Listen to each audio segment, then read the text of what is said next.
I mean, tariffs are actually, we've had a lot of experience with them. They're an act of war to some degree. How do you think tariffs will impact inflation?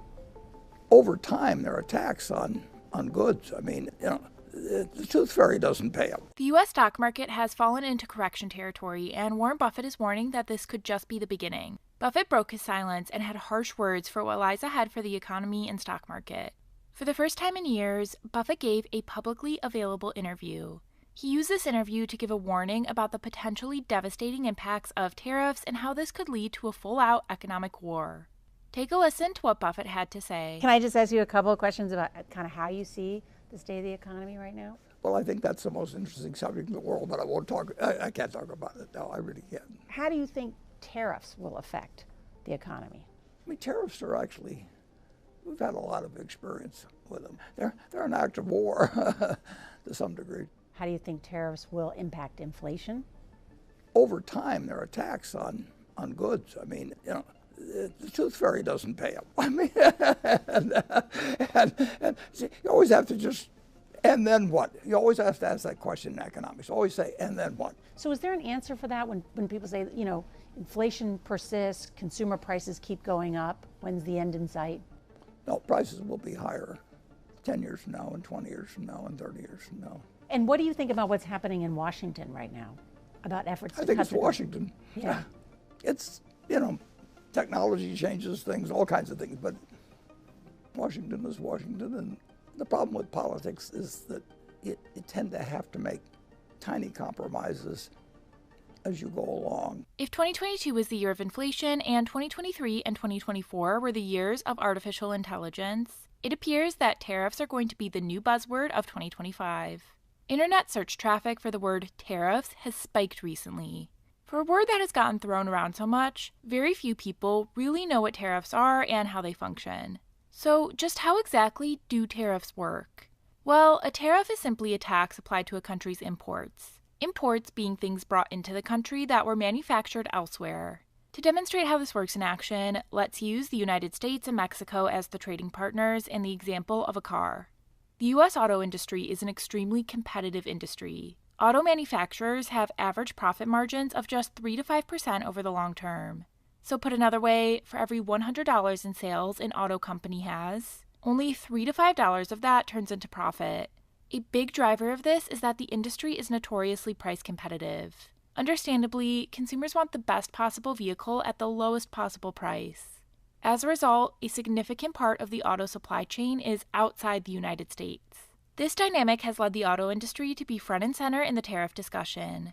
For this example, let's just say it costs the car manufacturer $30,000 to build a car in the United States, but only $25,000 to build that same vehicle in Mexico. In order to be more profitable and cost competitive relative to competitors, a U.S. automaker may look to produce a portion of their vehicles in a lower cost country, such as Mexico. Here's how that looks without tariffs. The U.S. automaker will be headquartered in the United States, but have a manufacturing plant in Mexico. A vehicle will be manufactured in that plant in Mexico and then shipped to the U.S., where it would be sold to the end consumer. With no tariffs in place, the cost of that vehicle for the U.S. automaker will be just the cost to build it in Mexico, plus the cost of transporting it to the U.S. to be sold. When a customer goes to a car dealership to buy a car, the car company that builds its vehicles in Mexico will be able to sell those vehicles for less than its competitors that build the vehicles in the U.S. In an extremely cost-competitive industry like cars, this is a huge advantage for the lower-cost manufacturer. Here are how tariffs change things. Let's say a 25% tariff is put in place by the United States on Mexico. The car that is manufactured in Mexico still costs $25,000 to build in Mexico. However, as it comes into the United States to be sold, a 25% tax is applied to the cost. That works out to an additional $6,250 that gets added to the cost of the vehicle. With this 25% tariff in place, it now costs $31,250 to build the car in Mexico and sell it in the United States due to the tariff. Notice how this $31,250 amount is now more than what it costs a car company to build a vehicle in the U.S. This is the goal with tariffs: to make U.S. manufactured goods cost competitive relative to those manufactured internationally. The thought being that if tariffs increase the cost of internationally manufactured goods, more U.S. manufactured goods will be purchased. If this happens, what is known as the trade deficit will start to close. A trade deficit occurs when a country imports more goods and services than it exports over a certain period. This means that the value of what a country buys from other nations exceeds the value of what it sells to them. The current trade deficit for the United States hit a staggering $918 billion in 2024. This means that the U.S. bought $918 billion more worth of goods and services than what the country sold to other nations. As you can see here, back in 1995, this trade deficit was only approximately $100 billion. This ballooning trade deficit is cause for concern according to Warren Buffett. Listen to what he had to say when asked about the U.S. trade deficit back in 2018. I think it was in 2003, Joe, I wrote an article for Fortune actually about the trade deficit. I was worried about it getting too large then because, again, it was getting to be 3% or so of GDP. And it wasn't specific to China at all, but it was just a question of how wise it is to let the trade deficit grow larger and larger, because when you run when you are in effect buying more from other countries than they're buying from you, you are handing them investment funds. I mean, it's the nature. You give them little pieces of paper and they can convert that into buying. They can buy government bonds, they can buy buildings here. And Japanese bought Pebble Beach in the 1980s when they were running a big surplus. I mean, so you are giving up claim checks on our country, essentially, in exchange for having more consumption now than you're producing in this country. And so I do think that there's levels of trade deficit that bother me. I had some system that did not make it country specific. But I think the world has gotten better and better, and there's no question that countries may try and take advantage in this or that. And we've actually been guilty of that sometimes in the past, too. I don't think leaders in other countries, whether China or 100 other countries, are not smart enough to realize that it's in the interest to keep promoting trade. The more we trade over time, and we don't want it to be a question of where we import 20% of our GDP and we export nothing. Now, we could all quit working, and we could hand little pieces of paper to the rest of the world, and they could keep sending us food, and they could send us autos, and they can send us all kinds of things. But eventually they have claims on all our wealth. So we do want to have policies where the overall trade deficit does not get out of hand in relation to GDP. And I've been arguing that for a long, long time.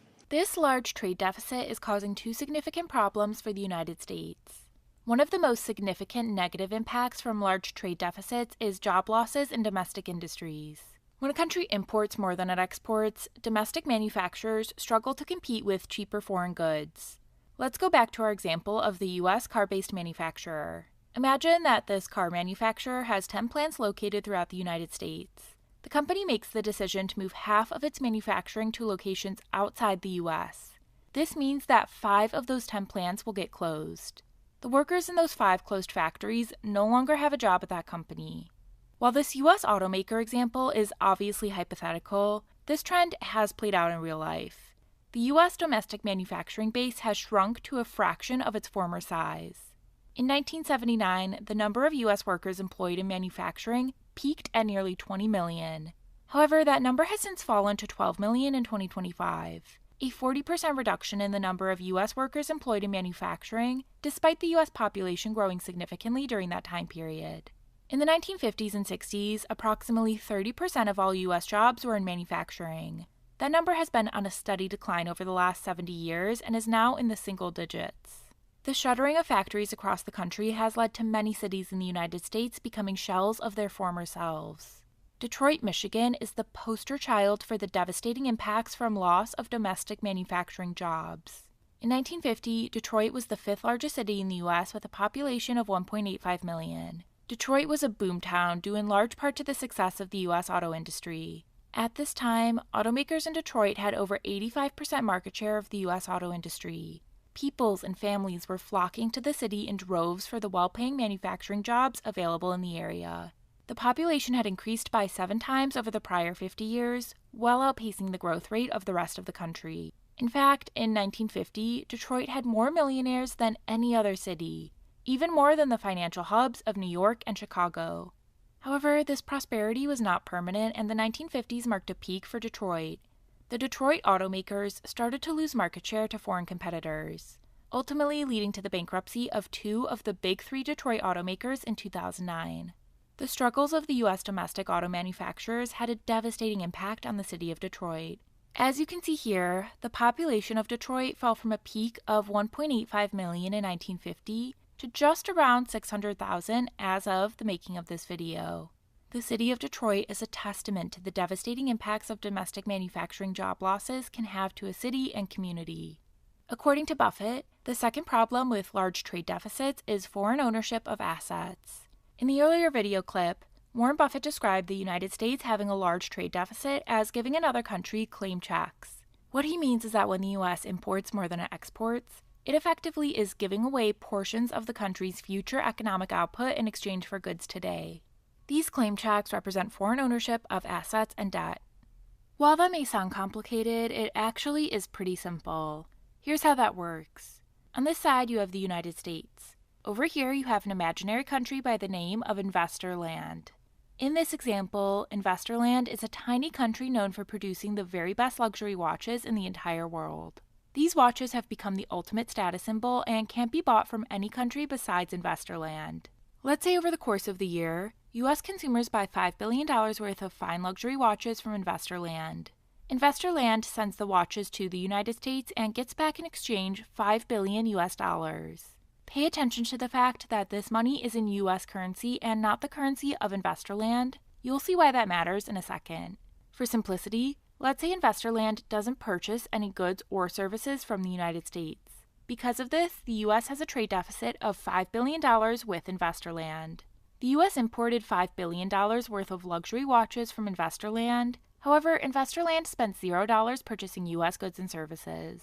At the end of the year, Investor Land is holding $5 billion US. Investor Land can't use these US dollars in their own economy as Investor Land has its own currency. Investor Land is not going to just let those $5 billion US sit in a bank account unused. Instead, those US dollars are going to be put to work buying US assets such as stocks, bonds, real estate, and businesses. These investments act as claim checks on the future wealth of the U.S. that Buffett referenced. The U.S. must eventually pay interest, dividends, and profits on those assets to Investor Land. You can see how it could be problematic for the U.S. to run a significant trade deficit with Investor Land year in and year out. Each year, Investor Land can use the U.S. dollars it receives from selling the luxury watches to the U.S. to buy more U.S. assets. Put another way, with each passing year, the country of Investor Land is owning a larger and larger piece of the future production of the U.S. This dynamic is why many U.S. politicians are pushing strongly for the United States to implement tariffs with countries for which there is a significant trade deficit. However, as the old saying in economics goes, there is no such thing as a free lunch. One of the potential repercussions from tariffs is higher inflation. Tariffs increase the cost of imported goods, which means consumers pay more for products they would otherwise get at a lower price. Additionally, tariffs lead to elevated uncertainty. Businesses struggle to plan for the future, leading to lower investment in expansion, hiring, and innovation. Only time will tell how things ultimately play out, and the stock market will likely continue to remain extremely volatile. However, as Warren Buffett likes to say, never bet against America. I've always been bullish on American companies. Majority of any money I manage will always be in the United States. And why is that? It's the best place. If you enjoyed this video, make sure to check out Warren Buffett, How to Invest Small Sums of Money, because with 500,000 views, people are finding it incredibly helpful. In the video, Buffett talks about how to go about generating 50% annual returns with small sums of money. I will see you over there.